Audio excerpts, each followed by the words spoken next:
So hello everyone, कैसे हैं आप सभी लोग। I hope you all are doing well. So everyone,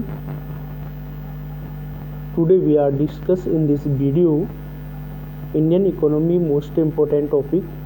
today we are discuss rural urban development and human capital formation and environment. आज हम इस video के माध्यम से ग्रामीण शहरी विकास और मानव पूंजी निर्माण और पर्यावरण के बारे में जानने का प्रयास करेंगे, जो कि आपके एग्ज़ाम के पॉइंट ऑफ व्यू से काफ़ी महत्वपूर्ण होगा। साथ ही हम इसमें जो भी पॉइंट है एग्ज़ाम के पॉइंट ऑफ व्यू से महत्वपूर्ण होगा उसको भी मेंशन करते हुए चलेंगे। तो चलते हैं टॉपिक पे, बात करते हैं रूरल डेवलपमेंट या ग्रामीण विकास की। तो rural development means an action plan for the social and economic upliftment of the rural areas, यानी कि ग्रामीण विकास का अर्थ होता है कि ग्रामीण क्षेत्रों के सामाजिक और आर्थिक उत्थान के लिए एक कार्य योजना।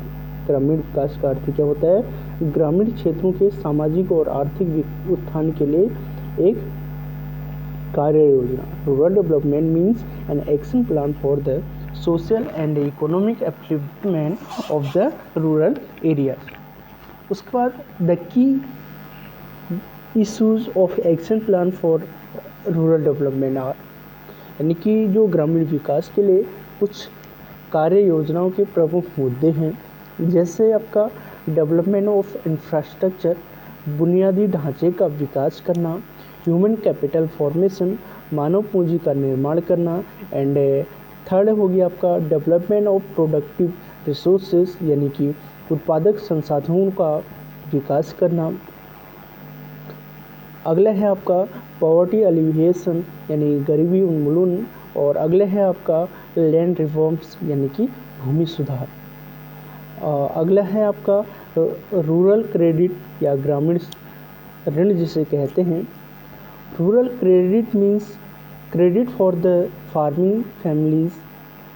Credit is the life line of farming activity. Credit need of the typically India farmer में broadly be classify as under, यानी कि ग्रामीण ऋण का अर्थ होता है कि किसान के परिवारों के लिए ऋण। Rural credit means credit for the farming families, किसानों के परिवारों के लिए ऋण को जो है आपका रूरल क्रेडिट या ग्रामीण ऋण कहते हैं। Credit is the line of farming activity. Credit needs of the typically Indian farmer may broadly be classified as under short term credit and medium term credit, यानी कि क्रेडिट कृषि गतिविधि की जीवन रेखा है। क्रेडिट जो है क्या है आपका? कृषि गतिविधि की जीवन रेखा है। विशिष्ट भारतीय किसान की क्रेडिट ज़रूरतों को मोटे तौर पर निम्नानुसार वर्गीकृत किया जा सकता है। जो आपका इंडियन फार्मर्स हैं, किसान हैं, उनके जो ज़रूरतों हैं, उनकी ज़रूरतों के अनुसार जो है क्रेडिट को निम्न अनुसार वर्गीकृत किया जाता है, जैसे आपका शॉर्ट टर्म क्रेडिट और मीडियम टर्म क्रेडिट और long term credit. Short term credit का जो टाइम पीरियड होता है ये होता है आपका 6 to 12 मंथ है। Short term credit it need relates basically to the purchase of input like seeds, fertilizer etc, यानी कि जो लघु अवधि के ऋण हैं की आवश्यकता मूल रूप से सीड्स यानी बीज, उर्वरक, फर्टिलाइजर आदि जैसे आदानों की खरीद से संबंधित होती है, साधनों की खरीद से संबंधित होती है। अल्पावधि उधार आमतौर पर 6 से 12 महीने की अवधि तक फैला होता है। जो आपका शॉर्ट टर्म क्रेडिट होता है ये इसका जो टाइम पीरियड रहता है वो रहता है आपका 6 to 12 मंथ। और उसके बाद जो है अगला है आपका मीडियम टर्म क्रेडिट, जिसे जो है आपका मध्यावधि ऋण कहा जाता है। Medium term loan are required for purchasing machinery, constructing fence and digging wells. Such loan are generally stretch over a period of 12 month to 5 years, यानी कि जो मीडियम टर्म क्रेडिट होता है इसकी जो टाइम पीरियड होता है इसका 12 मंथ से लेकर 5 ईयर तक का होता है। ऋण मध्यकालीन ऋण की आवश्यकता बाढ़ बनाने बाड़ लगाने, कुआं खोदने वाली मशीनरी खरीदने के लिए होते हैं। इस तरह के ऋण आमतौर पर 12 महीने से 5 वर्ष तक का या साल तक की अवधि के होते हैं। उसके बाद है अगला long term credit. Long term credit is mean for the purchase of additional land the period of such loan range between 5 to 20 years. जो दीर्घावधि ऋण होते हैं, दीर्घावधि ऋण जो है आपका अतिरिक्त भूमि की खरीद के लिए होता है। जो लॉन्ग टर्म क्रेडिट होता है वो अतिरिक्त भूमि को खरीदने के लिए होता है। Long term credit is mean for the purchase of additional land the period of such loan ranges between 5 to 20 years. उसके बाद अगला है आपका सोर्स ऑफ रूरल क्रेडिट, यानी कि ग्रामीण ऋण के स्रोत कौन कौन से हैं आपका। पहला इसमें आता है आपका नॉन इंस्टीट्यूशनल सोर्स और दूसरा आता है आपका institutional source. Non institutional source में जैसे आपका क्या क्या आएगा, जैसे बिचौलिया आएंगे, जमींदार आ जाएंगे और उसके आढ़तिये आ जाएंगे, ये चीज़ हो गए। या अपने हिसाब से आपका जो फार्मर होते हैं वो अपने आप में एक सेल्फ हेल्प ग्रुप बना देते हैं। ये non institutional sources of credit आएंगे, रूरल क्रेडिट। और इंस्टीट्यूशनल सोर्सेस कहाँ से हैं, संस्थागत सोर्स में आपका जैसे कोऑपरेटिव क्रेडिट सोसाइटी, सहकारी साख समितियाँ। उसके बाद जो है स्टेट बैंक ऑफ इंडिया, भारतीय स्टेट बैंक हो गया, रीजनल रूरल बैंक हो गया, क्षेत्रीय ग्रामीण bank, national bank for agriculture and rural development NABARD हो गया। ये जो है आपका रूरल क्रेडिट के इंस्टीट्यूशनल सोर्सेस हैं। उसके बाद अगला है आपका एग्रीकल्चर मार्केटिंग, यानी जिसे जो है कृषि विपणन कहा जाता है। Agriculture marketing it includes all those activity or process which help a farmer getting maximum price for his produce. Among other these process include grading, packaging and storage। यानी कि जो कृषि विपणन है यानी एग्रीकल्चर मार्केटिंग है, इसमें वे सभी गतिविधियां या प्रक्रिया शामिल हैं जो दूसरों के बीच एक पूर्व को अपनी उपज के लिए अधिकतम मूल्य प्राप्त करने में मदद करती है।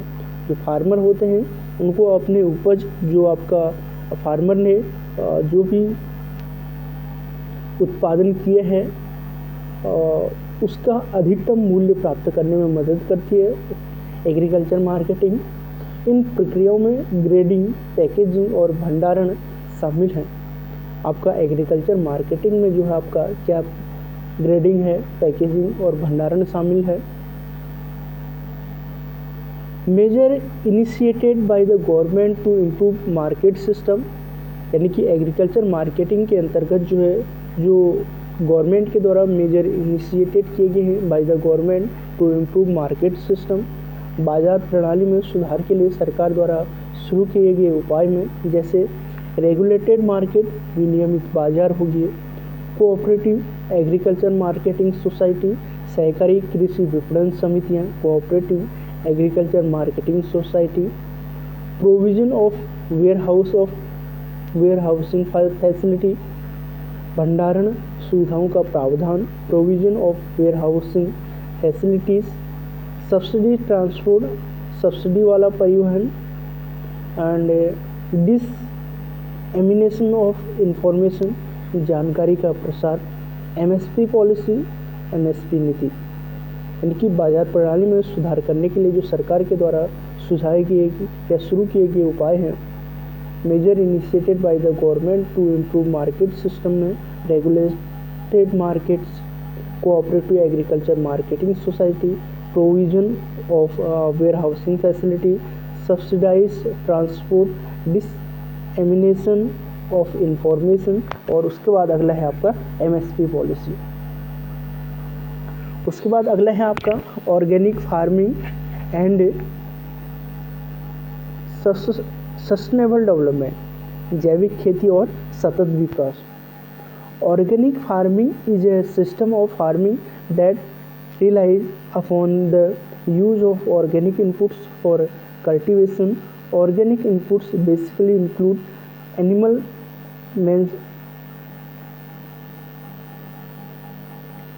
मैन्यूरेस एंड कंपोस्ट। जो जैविक खेती है, खेती की एक प्रणाली है जो खेती के लिए जैविक आदानों के उपयोग पर निर्भर करती है।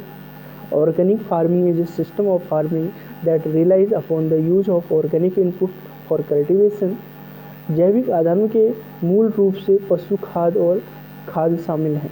Organic input basically include animal manures and compost. उसके बाद अगला है benefits of organic farming are as follow. जैविक खेती के लाभ इस प्रकार से हैं as follow. Discards the use of non renewable resources. गैर नवीकरणीय संसाधनों के उपयोग को छोड़ देता है। जो आपका organic farming and sustainable development है, ऑर्गेनिक फार्मिंग में के बेनिफिट क्या क्या हैं? डिस्कार्ड करता है the use of non renewable resources. गैर नवीकरणीय संसाधन के उपयोग को छोड़ देता है। इन्वायरमेंटल फ्रेंडली, पर्यावरण के अनुकूल होता है। सस्टेन सॉइल फर्टिलिटी, मिट्टी की उर्वरता को बनाए रखता है, सस्टेन करता है soil fertility. And healthier and tastier food, स्वस्थ और स्वादिष्ट भोजन। Inexpensive technology for the small and marginal farmers, छोटे और सीमांत किसानों के लिए सस्ती तकनीकी। उसके बाद अगला है आपका सोर्सेस ऑफ रूरल क्रेडिट, ग्रामीण ऋण के स्रोत। सोर्सेस ऑफ रूरल क्रेडिट में आपका credit in the rural sector is available from to sources. ग्रामीण क्षेत्र में ऋण दो स्रोतों से उपलब्ध हैं। ग्रामीण क्षेत्र में जो है ऋण दो स्रोतों से उपलब्ध है। कौन कौन से हैं? पहला आपका non institutional sources of rural credit, ग्रामीण ऋण के प्रमुख गैर संस्थागत स्रोत हैं। Non institutional sources of rural credit में आपका जैसे the major non institutional sources of rural credit are money lender, जो साहूकार होते हैं, फ्रेंड्स ले सकते हैं, रिलेटिव, लैंडलॉर्ड्स, जमींदार, एंड शॉपकीपर्स, दुकानदार, और एंड कमीशन एजेंट्स। ये जो है आपका सोर्स ऑफ रूरल क्रेडिट के non institutional source of rural credit होंगे। Non institutional sources of credit are not encourage by the government because of the following reason. यानी कि जो आपका non institutional sources of credit थे, इनको government के द्वारा इनकरेज नहीं किया गया। इसके कुछ रीजन थे। निम्नलिखित कारणों से जो है सरकार द्वारा ऋण के गैर संस्थागत स्रोतों को प्रोत्साहित नहीं किया गया। पहला क्यों नहीं किया गया? They charge high rate of interest, क्योंकि जो आपका non institutional source of credit rural credit थे, ये चार्ज करते थे high rate of interest. And they acquire land on failure to pay interest and loan. वे ब्याज और ऋण का भुगतान करने में विफल रहने पर भूमि का अधिग्रहण करते हैं। दे मैनिपुलेट अकाउंट्स, वे खातों में हेरफेर करते हैं। इस कारण से जो है गवर्नमेंट के द्वारा जो non institutional sources of rural credit है, इनको इनकरेज नहीं किया गया। उसके बाद जो है institutional sources of rural credit. Institutional sources of rural credit में जैसे पहला आ जाएगा आपका नाबार्ड। नाबार्ड का फुल फॉर्म क्या होता है आपका? National bank for agriculture and rural development, NABARD. It was set up in 1982। Question पूछा जा सकता है कि नाबार्ड की स्थापना कब हुई? तो 1982 में 1982 में 12 जुलाई कब हुई? 12 जुलाई 1982 में। किसकी सिफारिश पर? शिवरामन समिति की सिफारिश पर जो है आपका national bank for agriculture and rural development की स्थापना हुई। It was set up in 1982 as an apex body to coordinate the activity of all institutions involve in the rural financing system. यानी कि जो आपका नाबार्ड है, ये ग्रामीण वित्त व्यवस्था में शामिल सभी संस्थाओं की गतिविधियों का समन्वय करता है। नाबार्ड के हैं जो ग्रामीण वित्त की व्यवस्था है, इसमें सभी शामिल जो भी संस्थान हैं उनकी गतिविधियों का समन्वय करता है। The main function of NABARD are, NABARD के जो मुख्य कार्य हैं क्या है, to grant long term loan to the state government. राज्य सरकार को दीर्घकालीन ऋण प्रदान करना नाबार्ड का फंक्शन है। To grant long term loan to the state government. And next है आपका to take the responsibility of inspection cooperative bank, regional rural bank and primary cooperative society, यानी कि सहकारी बैंकों, क्षेत्रीय ग्रामीण बैंकों, आरआरबी जिसे कहते हैं, और प्राथमिक सहकारी समितियों के निरीक्षण की जिम्मेदारी लेना। To take the responsibility of inspection cooperative banks, regional rural bank and primary cooperative society. And to promote research in agriculture and rural development, और जो नाबार्ड है ये प्रमोट करता है research in agriculture and rural development में। And next है आपका to serve as a refinancing agency for the institution providing finance to rural and agriculture development. ग्रामीण और कृषि विकास को वित्त प्रदान करने वाली संस्थानों के लिए एक पुनर्वित्तीय एजेंसी के रूप में कार्य करना। To serve as a refinancing agency for the institutions providing finance to rural and agriculture development. ग्रामीण और कृषि विकास को वित्त प्रदान करने वाली संस्थानों के लिए एक पुनर्वित्तीय एजेंसी के रूप में कार्य करना। To help tenant farmer and small farmer to consolidate their land holdings. काश्तकार किसानों और छोटे किसानों को उनकी भूमि जोत को मजबूत करने में मदद करना। To help tenant farmers and small farmers to consolidated their land holdings. काश्तकार किसानों और छोटे किसानों को उनकी भूमि जोत को मजबूत करने में मदद करना। अगला है आपका self help groups. Formal credit system has proven inadequate. It has also not been fully integrated into the overall rural, social and community development. स्वयं सहायता समूह जिसे SHGS सेल्फ हेल्प ग्रुप कहा जाता है। औपचारिक ऋण प्रणाली अपर्याप्त साबित हुई है। औपचारिक ऋण प्रणाली अपर्याप्त साबित हुई है। यह भी समग्र ग्रामीण, सामाजिक और सामुदायिक विकास में पूरी तरह से एकीकृत नहीं किया गया है। Formal credit system has proven inadequate to it has also not been fully integrated into the overall rural, social and community development. And next है आपका रीजनल रूरल डेवलपमेंट। क्षेत्रीय ग्रामीण बैंक वाणिज्य बैंकों के पूरक के रूप में क्षेत्रीय ग्रामीण बैंक भी खोले गए। As a supplement to commercial bank, the regional rural bank have also been opened. वाणिज्यिक बैंकों के पूरक के रूप में आपका क्षेत्रीय ग्रामीण बैंक भी खोले गए। These have been set up under the Regional Rural Bank Act of 1976. इन्हें 1976 के क्षेत्रीय ग्रामीण बैंक अधिनियम के तहत स्थापित किया गया है। These have been set up under the Regional Rural Bank Act of 1976. Their banking services are meant for small and marginal farmer and artisans etc. इनकी बैंकिंग सेवाएं छोटे और सीमांत फार्मर्स और कारीगरों आदि के लिए हैं। Their banking services are meant for small and marginal farmer and artisan etc. They cater exclusively to the need of weaker section. Nearly 90% of the loan of RRBs were provided the weaker sections. वे विशेष रूप से कमज़ोर वर्ग की ज़रूरतों को पूरा करते हैं। They cater exclusively to the need of weaker section. Nearly 90% of the loan of RRBs were provided to the weaker section.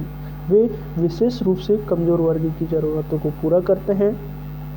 RRB के ऋण का लगभग 90% कमज़ोर वर्ग को प्रदान किया जाता है।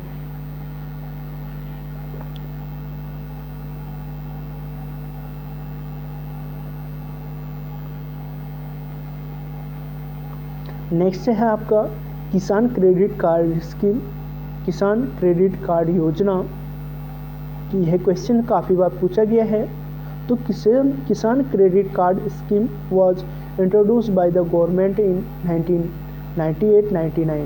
क्वेश्चन काफ़ी बार पूछा गया है कि जो किसान क्रेडिट कार्ड स्कीम है वो कब इंट्रोड्यूस किया गया था गवर्नमेंट के द्वारा, तो कब किया था 1998-99 में। It facilitate Kisan credit card scheme जो है facilitates access to credit from commercial bank and regional rural banks. यह जो है आपका वाणिज्यिक बैंकों और क्षेत्रीय ग्रामीण बैंकों से ऋण प्राप्त करने की सुविधा प्रदान करता है। यानी कि जो किसान क्रेडिट कार्ड स्कीम है ये फैसिलिटेट करता है आपका access to credit from commercial bank for regional rural bank. Under the scheme the eligible farmer are provided with a kisan card and a passbook from the relevant bank। योजना के तहत किसान credit card योजना के तहत पात्र किसानों को संबंधित बैंक से किसान कार्ड और पासबुक प्रदान की जाती है। Under the scheme the eligible farmer are provided with a Kisan card and passbook from the relevant bank. The farmers can make withdrawal and repayment of cash within the credit limit as specified in the Kisan Credit Card Scheme।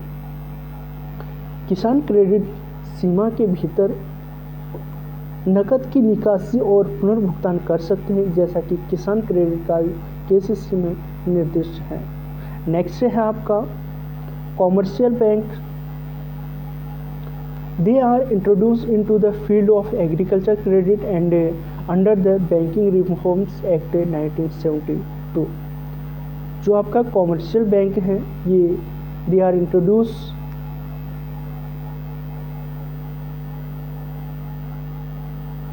they were inducted into the field of agriculture credit under the Banking Reforms Act 1972। वाणिज्यिक bank इन्हें banking सुधार अधिनियम 1972 के तहत कृषि ऋण के क्षेत्र में शामिल किया गया था। कॉमर्शियल बैंक या वाणिज्यिक बैंकों को बैंकिंग सुधार अधिनियम 1972 के तहत कृषि ऋण के क्षेत्र में शामिल किया गया था कॉमर्शियल बैंकों को। Commercial banks have the highest share in the disbursement of credit to agriculture and allied activity। The commercial bank disburse around 60% credit, followed by cooperative bank around 30% and RRB and others। यानी कि जो कृषि और संबंधित गतिविधियां हैं के लिए ऋण के संवितरण में वाणिज्यिक बैंकों की हिस्सेदारी सबसे अधिक है। जो कॉमर्शियल बैंक है तो कृषि और संबंधित गतिविधियों के लिए इनका जो हिस्सेदारी है सबसे अधिक है। वाणिज्यिक बैंक लगभग 60% जो है क्रेडिट का वितरण करते हैं और उसके बाद जो है जो सहकारी बैंक हैं इनका लगभग 30% और RRB और अन्य का है। उसके बाद अगले हैं आपका कोऑपरेटिव क्रेडिट सोसाइटी, सहकारी ऋण समितियां। The cooperative credit society are actively engaged in addressing credit need for the farmers besides offering a host of related service। सहकारी ऋण समितियां संबंधित सेवाओं की मेजबानी की पेशकश के अलावा किसानों की ऋण आवश्यकताओं को पूरा करने में सक्रिय रूप से लगी हुई हैं। सहकारी ऋण समितियां जो है आपका सहकारी ऋण समितियां संबंधित सेवाओं की मेजबानी की पेशकश के अलावा किसानों की ऋण आवश्यकताओं को पूरा करने में सक्रिय रूप से लगी हुई हैं। Currently cooperative account for 16 to 17% of rural credit flow। The main function of cooperative credit society is to provide timely and increased flow of credit to the farmers। वर्तमान में जो है सहकारी समितियों का ग्रामीण ऋण प्रवाह में 16 से लेकर 17% का योगदान है। सहकारी ऋण समितियों का मुख्य कार्य किसानों को समय पर और बढ़ा हुआ ऋण प्रदान करना है। Currently, cooperative account for 16 to 17% rural credit flow. The main function of cooperative credit society is to provide timely and increased flow of credit to the farmers. And next है आपका some non farmer activity are, कुछ गैर कृषि गतिविधियां हैं। Non farmer activities में क्या आएगा आपका, जैसे एनिमल हस्बेंड्री आ जाएगा, और उसके बाद जो है फिशरीज आ जाएगा, और उसके बाद जो है ऑपरेशन फ्लड आ जाएगा, और हॉर्टिकल्चर आ जाएगा, ये हो जाएगा। तो समझने का प्रयास करेंगे। कुछ गैर कृषि गतिविधियाँ, पहला है आपका एनिमल हस्बेंड्री, जिसे जो है पशुपालन कहा जाता है। In India the farming community uses the mixed crop livestock farming system. Cattle, goats, fowl are the widely domesticated species. Livestock production provides increased stability in income, food security, transport, fuel and nutrition for the family without disrupting other food production activity. पशुपालन भारत में farming समुदाय मिश्रित फसल live stock farming system का उपयोग करता है। In India the farming community uses the mixed crop livestock farming system. Bharat में जो है फार्मिंग समुदाय जो है मिश्रित फसल लाइव स्टॉक फार्मिंग सिस्टम का उपयोग करता है, जिसमें आपका कैटल आ जाएगा, मवेशियाँ, गोट्स, बकरियाँ, फॉल, मुर्गे are the widely domesticated species. मुर्गे व्यापक रूप से पालतू प्रजातियां हैं। Species livestock production provide increase stability in income, food security. पशुधन उत्पादन अन्य खाद्य उत्पादन गतिविधियों को बाधित किए बिना परिवार के लिए आय, खाद्य सुरक्षा, परिवहन, ईंधन और पोषण में वृद्धि की स्थिरता प्रदान करता है। Livestock production provide increase stability in income, food security, transport, fuel and nutrition for the family without disturbing other food producing activity. Poultry account for the largest share with 55%, followed by the other. India has about 304 million cattle including 105 million buffaloes. 55% के साथ poultry का सबसे बड़ा हिस्सा है, जिसके बाद अन्य में हैं। भारत में लगभग 304 मिलियन मवेशी हैं, जिनमें से 105 मिलियन भैंस शामिल हैं। Livestock play an important role in India economy. जो आपका भारतीय अर्थव्यवस्था में पशुधन एक महत्वपूर्ण भूमिका निभाता है। Livestock play an important role in Indian economy. About 20.5 million people depend upon livestock for their livelihood. लगभग 20.5 मिलियन लोग अपनी आजीविका के लिए पशुधन पर निर्भर हैं। अबाउट 20.5 मिलियन पीपल जो है are dependent upon livestock for the livelihood. Livestock contributed 16% to the income of small farmer household. सभी ग्रामीण परिवारों में छोटे कृषि परिवारों की आय में पशुधन का जो योगदान है आपका कितना है, आपका 16% है। Livestock provides livelihood to 2/3 of rural community. पशुधन 2/3 ग्रामीण समुदायों को आजीविका प्रदान करता है।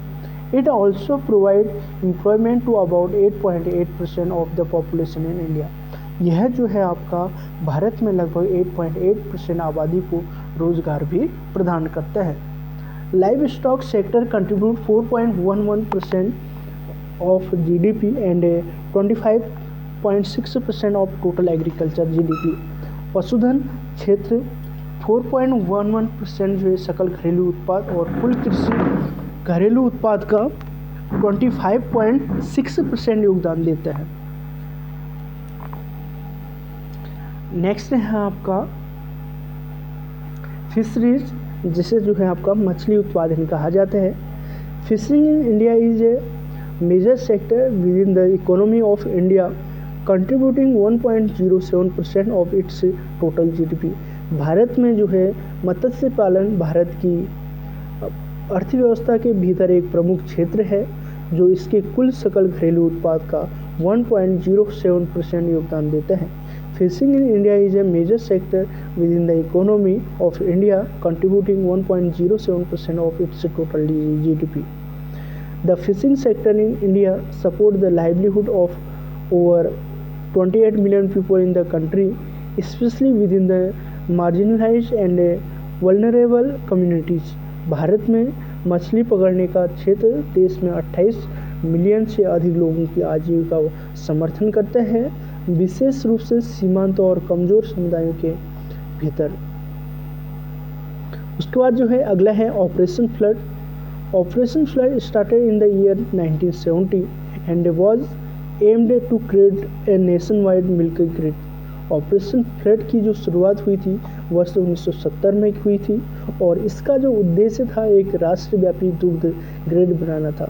Operation flood started in the year 1970 and was aimed to create a nationwide milk grid.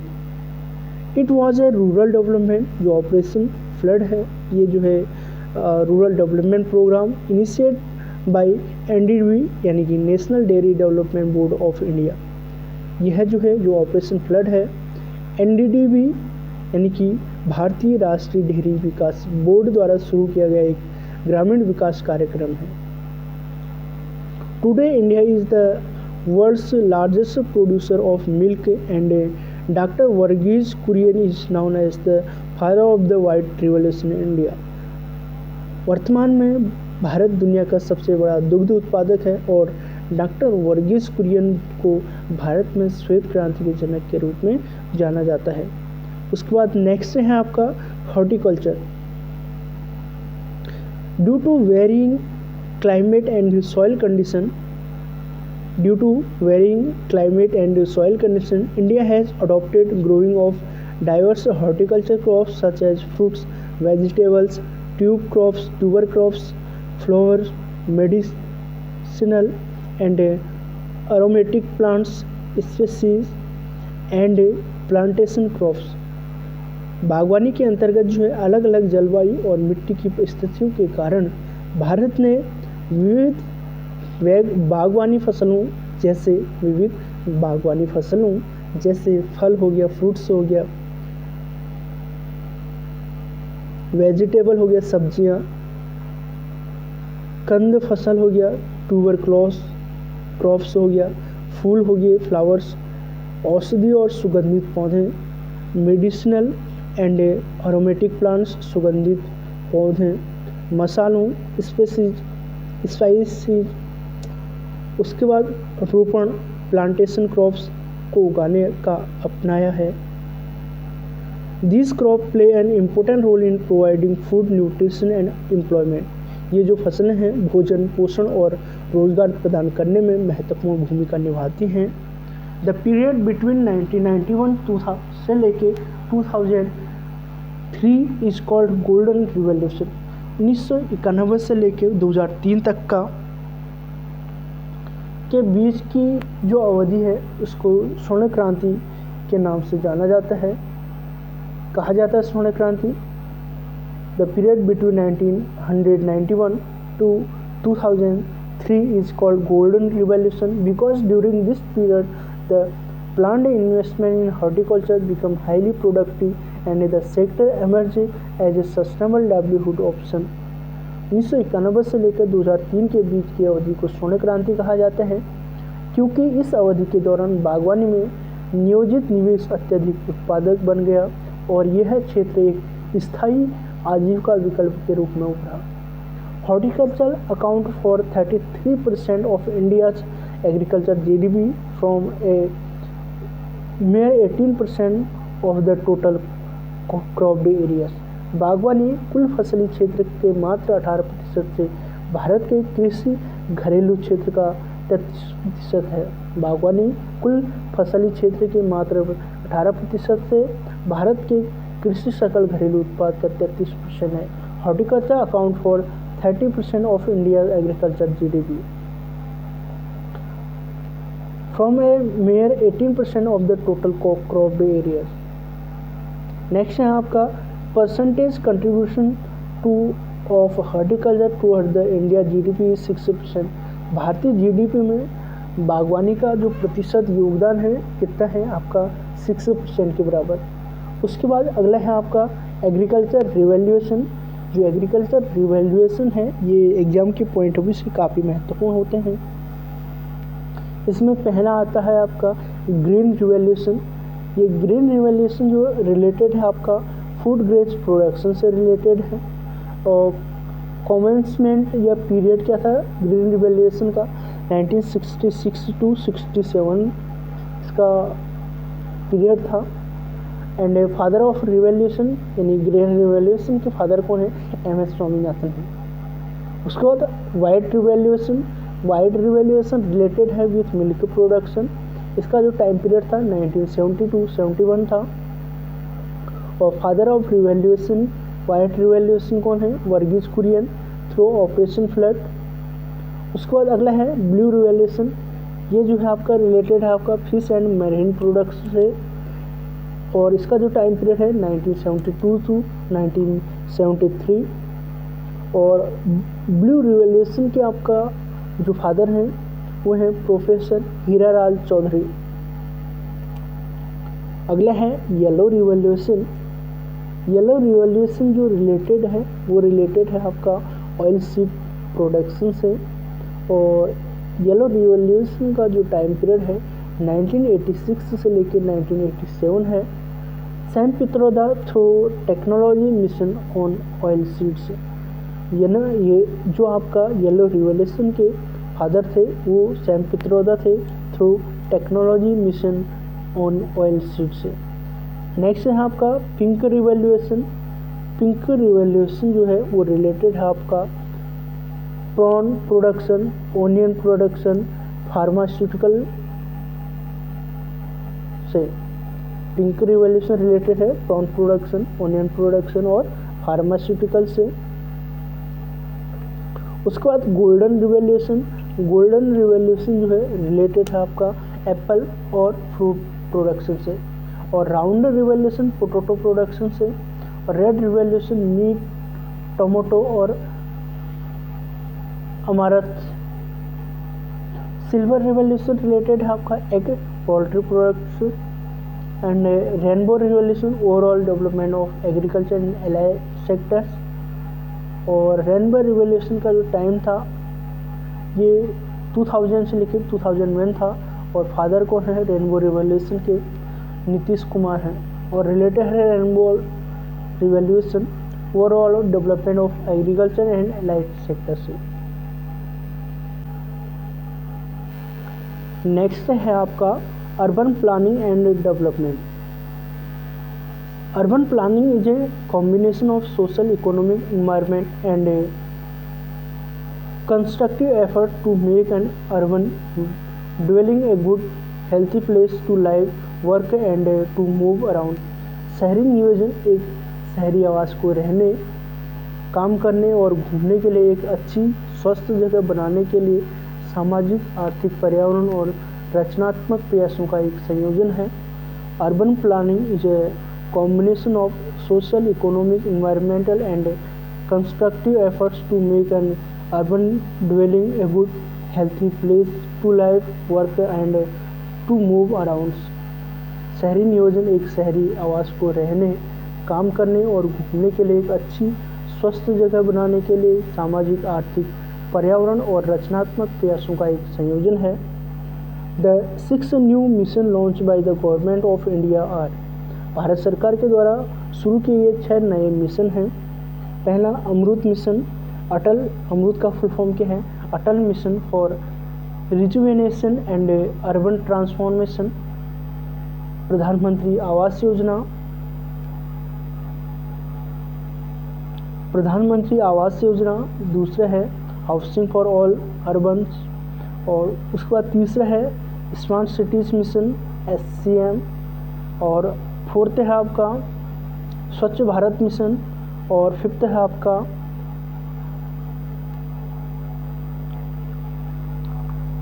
Heritage city development and augmentation योजना। और सिक्स है आपका दीनदयाल अंत्योदय योजना national urban livelihood mission DAY NULM। उसके बाद पहला है आपका अर्बन डेवलपमेंट प्रोजेक्ट, पहला Jawaharlal Nehru national renewable mission JNNURM, Jawaharlal Nehru national urban renewable mission यानी जवाहरलाल नेहरू राष्ट्रीय शहरी नवीकरण मिशन। इसको जो लॉन्च किया गया था आपका 2005 में एंड क्लोज्ड इन 2014, यानी कि जो Jawaharlal Nehru national urban renewable mission था इसको लॉन्च किया गया था आपका अर्बन डेवलपमेंट के लिए 2005 में और क्लोज कर दिया गया आपका 2014 में। एंड अगला है आपका प्रधानमंत्री आवास योजना PMAY हाउसिंग फॉर ऑल अर्बन्स। ये योजना जो है आपका 2015 में लॉन्च की गई। और अगला है आपका स्मार्ट सिटीज़ मिशन 2015 में आई थी। और उसके बाद जो है Swachh Bharat mission, contamination of drinking water, bathing water and open defecation have been perpetual sanitary problem in India. Swachh Bharat mission पीने के पानी, नहाने के पानी और खुले में शौच का संदूषण भारत में एक सतत स्वच्छता समस्या रही है। Contamination of drinking water, bathing water and open defecation have been a perpetual sanitary problem in India. In the year 2014, India had the highest number of people practicing open defecation. वर्ष 2014 में भारत में खुले में शौच करने वाले लोगों की संख्या सबसे अधिक थी। एंड अगला है आपका heritage city development and augmentation योजना, हृदय योजना जिसे कहते हैं, heritage city development and augmentation 2015 में लॉन्च की गई थी। This mission has been launch to provide better amenities in heritage cities. Heritage शहरों में बेहतर सुविधाएं मुहैया कराने के लिए यह मिशन शुरू किया गया। Heritage city development and augmentation योजना हृदय 2015 में लॉन्च की गई थी। This mission has been launched to provide better amenities in heritage cities. शिक्षा आपका दीनदयाल अंत्योदय योजना, national urban livelihood mission DAY NULM 2013। Deendayal Antyodaya योजना राष्ट्रीय शहरी आजीविका मिशन DAY NULM 2013। This scheme is aimed at addressing the livelihood concern of the urban poors. इस योजना का उद्देश्य शहरी गरीबों की आजीविका संबंधी चिंताओं को दूर करना है। धन्यवाद। आशा है कि यह वीडियो जो है आपके लिए यूजफुल रही होगी। आने वाली वीडियो में हम ह्यूमन कैपिटल फॉर्मेशन के बारे में जानने का प्रयास करेंगे। तब तक के लिए धन्यवाद। जय हिंद, जय भारत।